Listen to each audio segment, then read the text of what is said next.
Campeonato Brasileiro de 1980. Uma temporada sensacional do Curitiba. Belos gols, belas vitórias, Couto Pereira sempre lotado. Um ano em que o Coxa botou medo nos principais times do Brasil. É sobre isso que a gente vai conversar hoje. Fica aqui.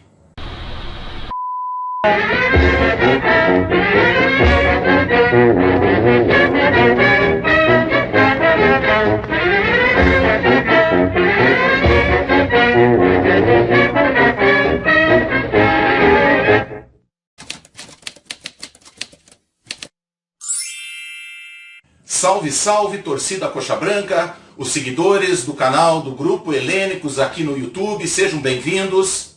Hoje nós vamos conversar sobre uma temporada sensacional do Curitiba. Vocês devem saber que antes do Curitiba ter conquistado o Campeonato Brasileiro em 1985, ele já vinha flertando com o sucesso. Em alguns anos, realizando campanhas muito boas, como a do Brasileiro de 1980, quando o Alviverde teve 62% de aproveitamento, marcou 38 gols em 20 jogos, média de quase 2 gols por jogo, média de 22 mil pagantes por jogo no Couto Pereira, e um futebol que enchia o torcedor Coxa Branca de orgulho. Um gol de Copa do Mundo no alto da glória! Estão tremulando as bandeiras alviverdes! Estão pulsando mais forte os corações da torcida do Verdão Coxa Branca! Só que a nossa história hoje ela não começa exatamente em 1980. Para falar desse grande time do Curitiba, a gente tem que voltar um pouquinho antes no tempo, quando esse elenco foi sendo consolidado. A gente vai mais exatamente para o ano de 1979.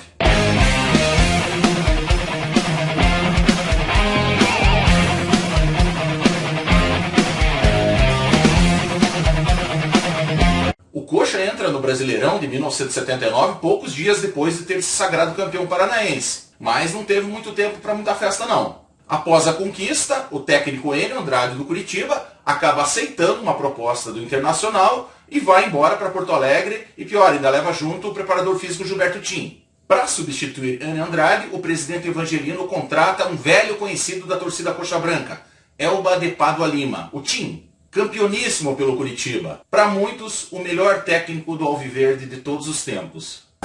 Perspectiva, na minha opinião, tem que dizer que deve ser a melhor possível. Eu não vim aqui para fracassar. E o experiente treinador tinha esse grupo em mãos para ele trabalhar para o Brasileiro de 1979.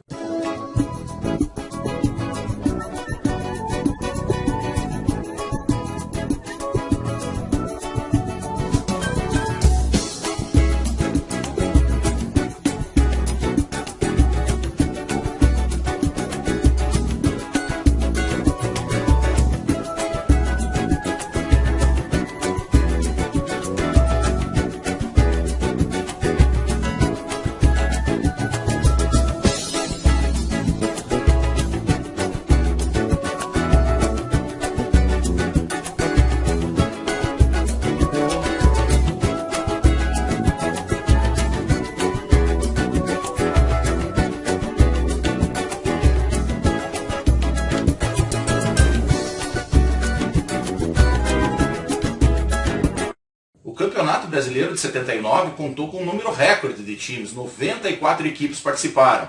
Nessa época, a classificação para o Campeonato Brasileiro ela se dava através dos campeonatos estaduais, ou seja, se fosse bem no campeonato estadual, automaticamente estava classificado para jogar o Brasileirão. Nessa edição de 1979, aqui no estado do Paraná, além do Curitiba, mais 4 equipes também participaram. Esse campeonato também teve algumas baixas. Alguns times paulistas preferiram não participar do campeonato. E o Curitiba estava no grupo G, ao lado de outras 9 equipes. De 10 times, 8 passavam para a fase seguinte. O Curitiba teve alguns tropeços nesse início de campeonato, nessa primeira fase. Foram apenas 2 vitórias, 3 empates e 4 derrotas. Os jogadores não se encaixavam no esquema tático elaborado pelo técnico Tim. Reclamavam que ele mexia demais no time. Apesar de toda a irregularidade, o Curitiba consegue se classificar na Bacia das Almas, na 8ª colocação. Porém, o técnico Tim, sem ambiente, acaba deixando o Curitiba. Detalhe, essa foi a última passagem dele pelo Alto da Glória. Para a vaga de treinador, a diretoria do Curitiba contrata o cronista esportivo Borba Filho. Quando o Borba assumiu o time do Curitiba, ele preferiu definir um time titular, principalmente do meio para frente. E assim ele foi, até o fim. E essa simplicidade deve ter feito ele ganhar o elenco do Curitiba. Bom, segunda fase, vida nova. Agora o Curitiba está no grupo I. As dificuldades aumentam. Agora de 8 clubes, apenas 2 passam para a fase seguinte. Na estreia dessa fase, ainda com Dirceu Krieger no comando, o Curitiba vai até o Rio Grande do Sul e vence o Brasil de Pelotas por 1-0, gol do Freitas. Bom, no geral, nessa segunda fase, o Curitiba fez bem o dever de casa. Destaque para a goleada contra o Misto Esporte Clube do Mato Grosso por 5-0. Vitória sobre o Colorado no clássico local, 1-0, gol de Gardel. Outra vitória interessante nessa fase foi contra a Francana, clube do interior paulista. O Curitiba ganha de virada, 2-1, gols de Aladim e Santos.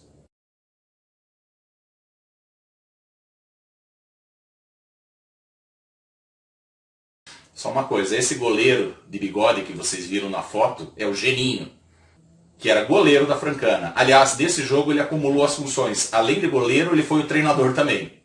Inclusive, esse jogo é a primeira experiência do Geninho como treinador. O último jogo dessa fase, o Curitiba vai até Campina Grande, na Paraíba, para enfrentar o Campinense. Um clube que vinha fazendo um campeonato muito bom, inclusive estava em terceiro lugar. Se o Curitiba perdesse lá, ele seria eliminado. Por outro lado, uma vitória dava ao Curitiba a primeira colocação no grupo. Os jogadores da época relataram que a torcida do Campinense fez muito barulho na frente do hotel, queima de fogos, aquela coisa toda. E no dia seguinte, quando o Curitiba chega no estádio, ele entra no vestiário, diz que estava cheio de vela preta, galinha morta, essa coisa toda. Aí nesse momento o massagista Oswaldo Sarti, que tinha assim uma certa vocação mística ou espiritual, ele se encarregou de fazer a limpeza no ambiente. Bom, no jogo, empurrado pela torcida, estádio lotado, o Campinense deu bastante trabalho, tentou pressionar bastante, mas o Curitiba venceu o jogo, com o gol do Luiz Freire no final da partida. Assim, o Curitiba termina a segunda fase em primeiro lugar no seu grupo. Agora o Curitiba está no grupo P. Ao lado do Vitória da Bahia, do Guarani, atual campeão brasileiro, e do Clube do Interior Paulista, o 15 de Piracicaba. Somente o campeão do grupo passava para a fase seguinte, para a fase semifinal. Na estreia dessa fase, no Couto Pereira, o Curitiba bate o Vitória da Bahia. Vitória convincente do Coxa, 4-0.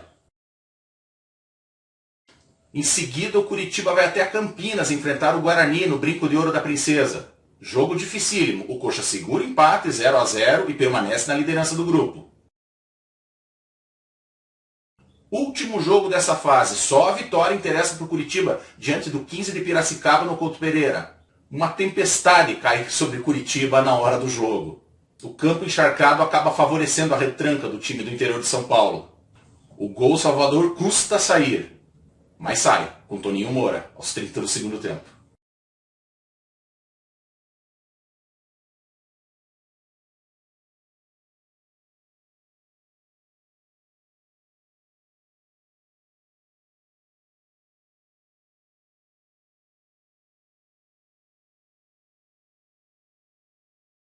Vitória alviverde por 1-0. Assim, pela primeira vez, o Curitiba está classificado para uma fase semifinal de Campeonato Brasileiro. O adversário do Curitiba na semifinal era o Vasco da Gama, que tinha uma campanha melhor. Por isso, ele tinha a vantagem de fazer o segundo jogo no Rio de Janeiro e jogar por 2 empates. O goleiro titular do Curitiba, o Mazzaropi, pertencia ao Vasco, ele estava emprestado ao Curitiba. Ele nos relatou que o Vasco fez muita pressão para que ele não jogasse. Só que o próprio Mazzaropi bateu de frente com a diretoria do time carioca e foi para o jogo. No primeiro jogo da semifinal, no dia 12 de dezembro, uma quarta-feira à noite, no Couto Pereira, com mais de 50 mil pessoas na arquibancada, o Curitiba entra em campo para enfrentar o Vasco. Os cariocas saem na frente, com gol aos 20 minutos do primeiro tempo, 1-0 para o Vasco. O Coxa vai para a pressão, martela e consegue o gol de empate aos 41 do segundo tempo, com Luiz Freire. O gol de empate foi aos 41 do segundo tempo. Leão espalmou um tiro de Freitas e Luiz Freire pegou o rebote de primeira. 1-1.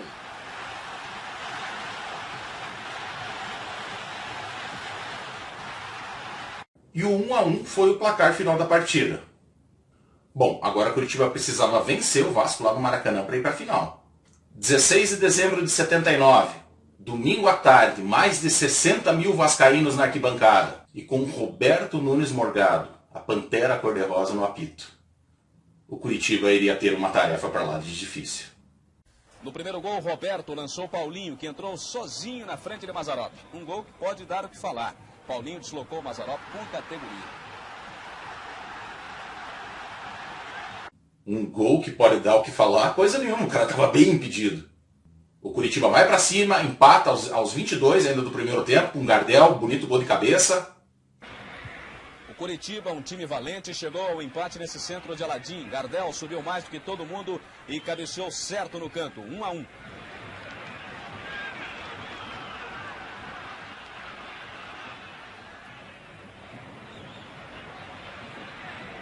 Mas os cariocas vencem o jogo, no final 2-1 para o Vasco.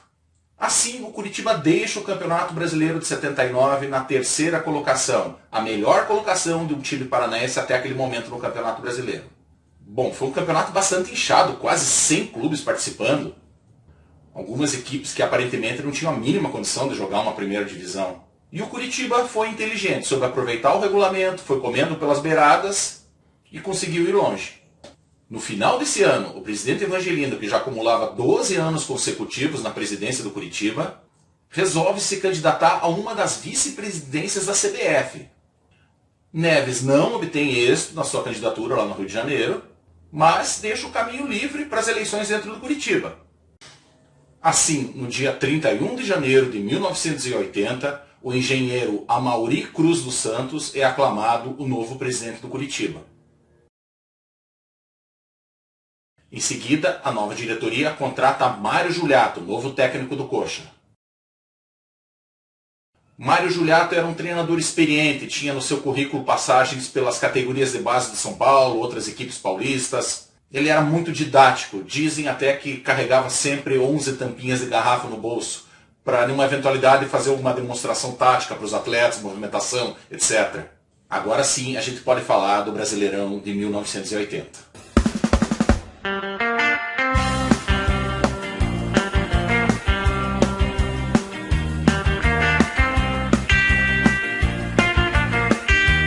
Além de Mário Juliato, o bom time do Curitiba recebe alguns reforços para a temporada. O goleiro Moreira e o meia Wilson Tadei vieram do São Paulo. O lateral Wilson Cavalo veio do Grêmio. O zagueiro Taborda e o meio Adãozinho vieram do Corinthians e o centroavante Escurinho veio do Palmeiras.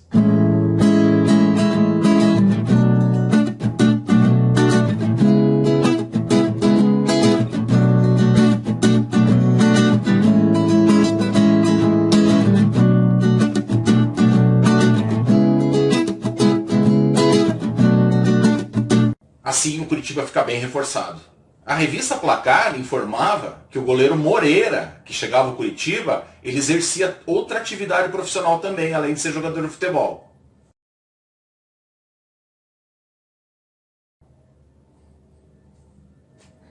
Normalmente, no início de temporada, era sempre jogado o Campeonato Regional, o Campeonato Paranaense. Mas nesse ano, a nova diretoria da CBF resolve inverter o calendário e anunciou o Campeonato Brasileiro para o começo do ano. Houve uma diminuição no número de clubes, baixou para 40 clubes, e dessa vez todos os chamados grandes do futebol brasileiro participaram também. Portanto, o Campeonato Brasileiro de 1980 ia ter um grau de dificuldade maior em relação ao de 79. Na primeira fase, o Curitiba estava no grupo D, ao lado de outras 9 equipes. Na estreia, o Curitiba enfrenta o Atlético Goianiense fora de casa, o Coxa vai ao Serra Dourada. Os donos da casa abrem o placar aos 15 minutos do primeiro tempo, mas o Curitiba empata com Freitas, ainda no primeiro tempo também. 1-1 foi o placar final, e a imprensa destacava o bom desempenho nesse jogo do goleiro Moreira. Fez grandes defesas, ajudou o Curitiba a trazer um pontinho para casa. Na segunda rodada, o Curitiba enfrenta o Grêmio no Couto Pereira. O Coxa vencia de virada, 2-1, gols de Tadei e Freitas. Mas no fim da partida, o árbitro arrumou uma falta perigosa para o Grêmio na entrada da área. Paulo Zidora deixou tudo igual, 2-2 foi o placar final. Na súmula, o árbitro citou que o dirigente curitibano Wilson Ribeiro de Andrade invadiu o campo para tirar satisfações com a arbitragem. Na terceira rodada, o Curitiba vai a São Januário enfrentar o Vasco, no Rio de Janeiro. E o artilheiro Freitas mostrou que não estava para brincadeira. O estádio de São Januário estava lotado na estreia do meia Carlos Alberto Pintinho, ex-fluminense. Mas quem roubou a cena foi Freitas. O atacante do Curitiba surpreendeu o goleiro Leão com um chute forte da entrada da área. Freitas quase não jogou, era dúvida, e foi para o campo para definir a vitória de 1-0 e ainda ser escolhido o artilheiro do gol do Fantástico daquele domingo, 2 de março de 1980. Na quarta rodada, o Curitiba recebe a equipe do Maranhão Esporte Clube no Couto Pereira, talvez a equipe mais fraca da chave. Vitória do Coxa por 2-0, gols do Freitas e Escurinho.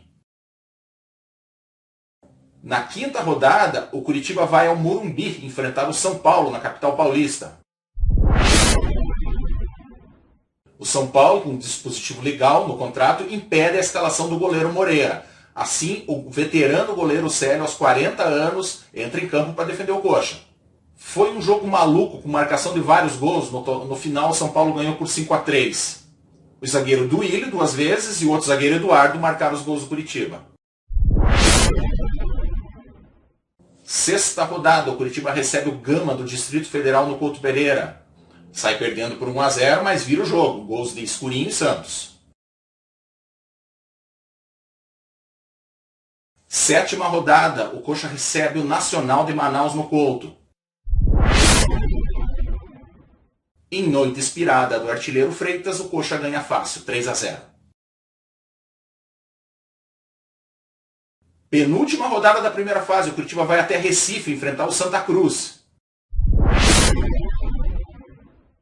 Sofre um revés, perde por 2-1. Nesse momento, o goleiro Moreira é bem criticado, tanto pela torcida como pela imprensa. Última rodada, o Curitiba era o líder do grupo e recebe o América Carioca no Couto. O gol de Escurinho aos 30 minutos do segundo tempo dá a vitória por 1-0 para o Curitiba e garante o Curitiba na primeira colocação da chave. Na segunda fase são formadas chaves com 4 clubes cada. O Curitiba vai para o grupo K, junto com o Remo, a Desportivo do Espírito Santo e o Ferroviário do Ceará. Primeiro jogo, o Curitiba vai a Belém enfrentar o Remo e vence por 1-0, gol de Escurinho. Cruzado na frente, Escurinho entrou em cabeça, a bola vai entrar, é gol! Gol! Na rede, pelo lado de dentro, Escurinho, camisa número 9, pro fundo da meta do camisa 1, do time do Pará. Coxa bonito na parada, olha a marca do tempo.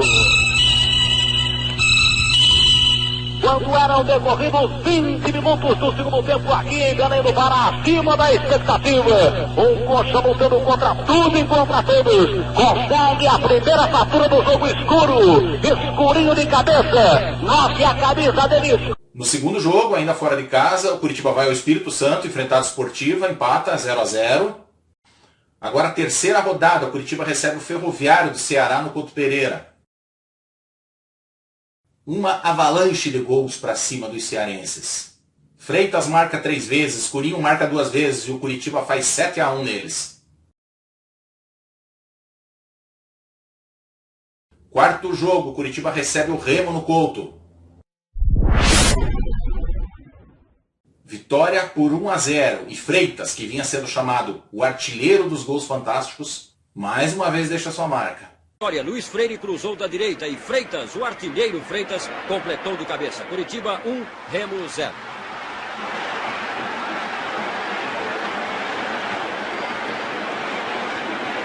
A imprensa destacava o excelente momento vivido pelo atacante Freitas. E o jornal Tribuna do Paraná dava como manchete uma possível convocação de Freitas para a seleção brasileira. No último jogo da fase, com a classificação já definida, primeiro lugar do grupo garantido, Mas o Coxa não quer nem saber. Azar da Desportiva do Espírito Santo. O Coritiba garantiu o primeiro lugar no grupo K, dando a maior goleada desse domingo. 7-1 na Desportiva, que estava uma negação. No primeiro do Coritiba, o Beck amorteceu a bola para o complemento de Claudinho.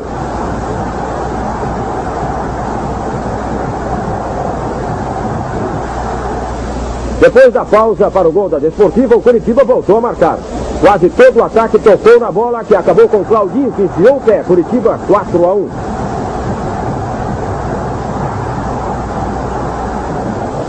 Fim da goleada, Wilson mandou para a área, Freitas passou pela bola, mas Gardel não. Coritiba 7, Desportiva 1. Mesmo assim, classificada a Desportiva.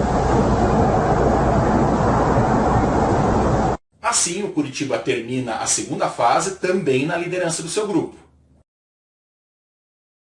Após a classificação, o zagueiro Duílio se despede do Coritiba. Ele tem o seu passe vendido para a Portuguesa de Desportos. A gente conversou com o Duílio essa semana e ele deixou um recadinho aqui pra gente. Roda aí. Olá, meus amigos helênicos, meu amigo Guilherme, que faz parte dos helênicos. Alô, torcida Coxa Branca, a maior torcida do estado do Paraná. Muito orgulho de participar desse grupo, muito orgulho de participar dessa equipe e muito orgulho de ter feito parte da história do Curitiba Futebol Clube, junto com meu pai, que foi um dos maiores artilheiros. Um grande abraço a todos vocês, que Deus abençoe a vida de vocês e a torcida do Curitiba Futebol Clube. Continue acreditando, porque é o maior do Paraná e ainda vai dar muito orgulho a esse estado. Um grande abraço a todos, fiquem com Deus. Bom, agora restam 16 equipes brigando pelo título de campeão brasileiro.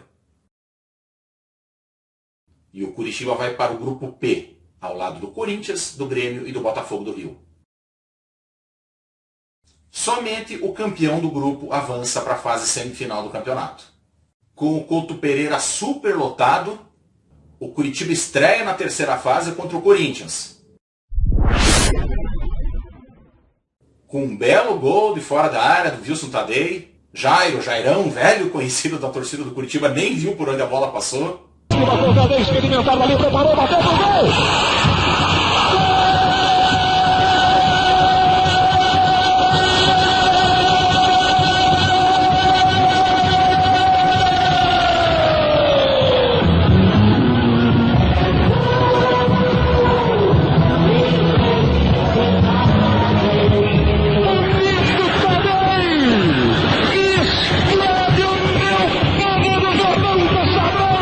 Assim o Coxa passa pelo Timão, 1-0. Segundo jogo da terceira fase, o Curitiba recebe o Botafogo no Couto Pereira. Parecia que o jogo se encaminhava para um 0-0. Paulo Sérgio, goleiro do Botafogo e da seleção brasileira, também fazia defesas impossíveis. Custou, mas o gol saiu, aos 45 do segundo tempo. 44 minutos é o tempo Bradesco. No placar do Mano Santos da Visconde. 0 Curitiba, 0 Botafogo. O Curitiba insiste, corre, luta, vai pro ataque, tenta o gol. O árbitro trunca ali mais a partida. O público todo de pé. Mais de 42 mil pessoas esperando pelo gol que não saiu até agora. 44-20. Insiste o Curitiba. Levanta-se o público, bola com Gilson Paulino, cruzou pro gol. Subiu o René, cabeça na bola, solta pela intermediária. Insiste Almiro, quarta firme, descarregando o Mendonça. A resposta pronta do Curitiba com o Taborda. Taborda empurrando para Gilson Paulino. Outra vez na ponta direita para o Luiz Freire. Ele tentou tentar, afintou o zagueiro, vem se aproximando pela grande área. Pediu, recebeu ali, Gardel, perigo, vai!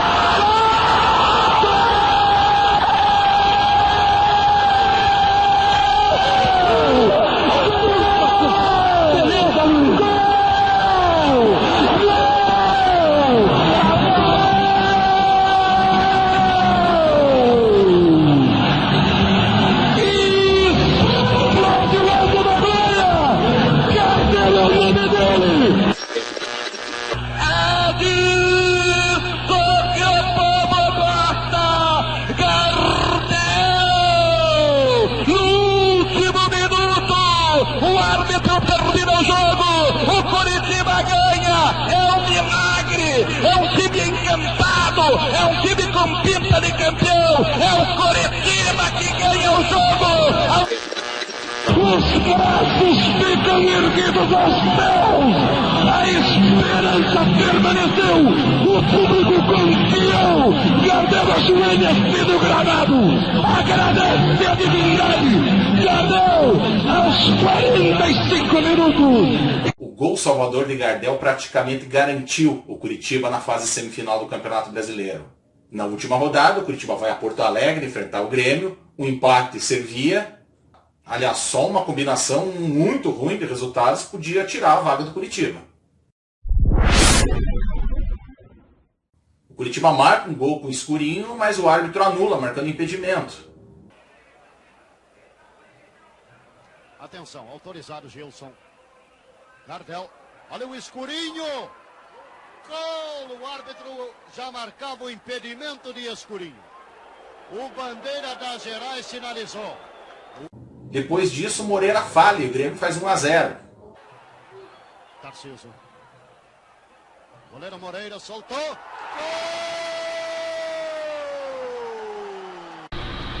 Não, Moreira não era assim, frangueiro.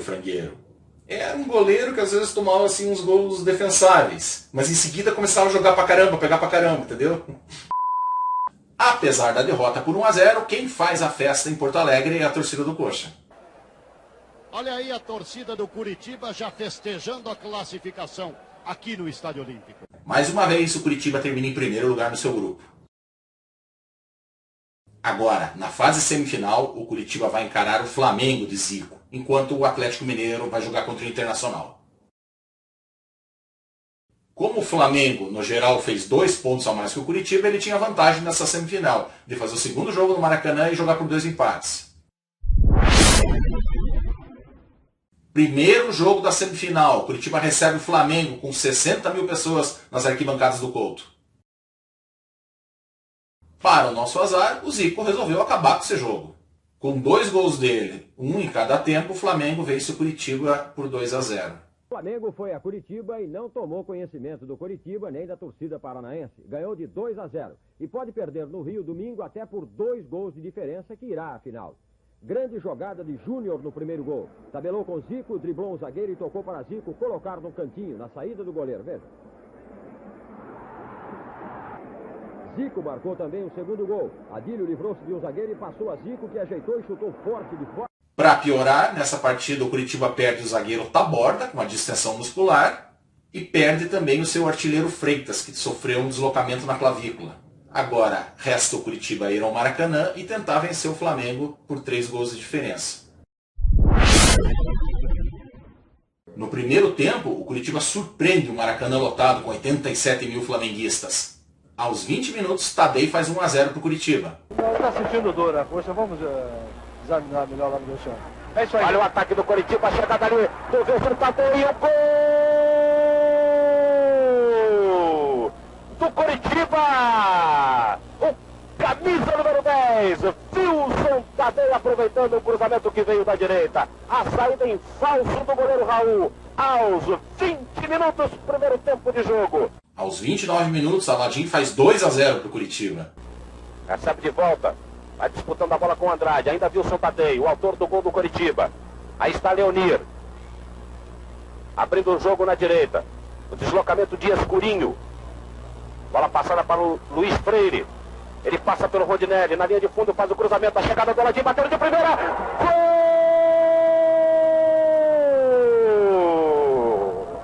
Do Curitiba! Aladim, camisa número 11. Batendo de pé esquerdo de chicotada no cruzamento de Luiz Freire. Aos 29 minutos. Primeiro tempo de jogo. Agora no placar de Maracanã, um resultado surpreendente. Mas uma série de falhas defensivas comprometem o jogo. E o Flamengo vira, chega a fazer 4-2. A jogada para a corrida do Anselmo. O bandeirinha dá como legal. Vai o Anselmo dividindo com o Moreira. Passa pelo Moreira. Vai chegar, pode sair o quarto gol do Flamengo. Ele bate, gol! Nos últimos minutos da partida, o Curitiba ia perdendo o jogo, perdendo a classificação para a final, mas não perdia a categoria. Cantando, está chegando a hora. Olha o cruzamento. Wilson Tadei ajeitando de calcanhar para Escurinho. Ele abre para Luiz Freire. Gol! Do camisa número 8, aos 43 minutos. Segundo tempo de jogo. Agora no placar de Maracanã está escrito Flamengo 4, Coritiba 3. Esse gol marcado por Luiz Freire é para muitos um dos mais bonitos da história do Maracanã. E um dos mais bonitos da história do Coritiba. E foi escolhido no final de 1980 pelo programa Gols do Fantástico da Rede Globo como o gol mais bonito daquele ano. Essa semana a gente conversou com o Luiz Freire, autor desse golaço. Ele deixou um recadinho para a galera também. Olá, amigos e torcedores do Coritiba.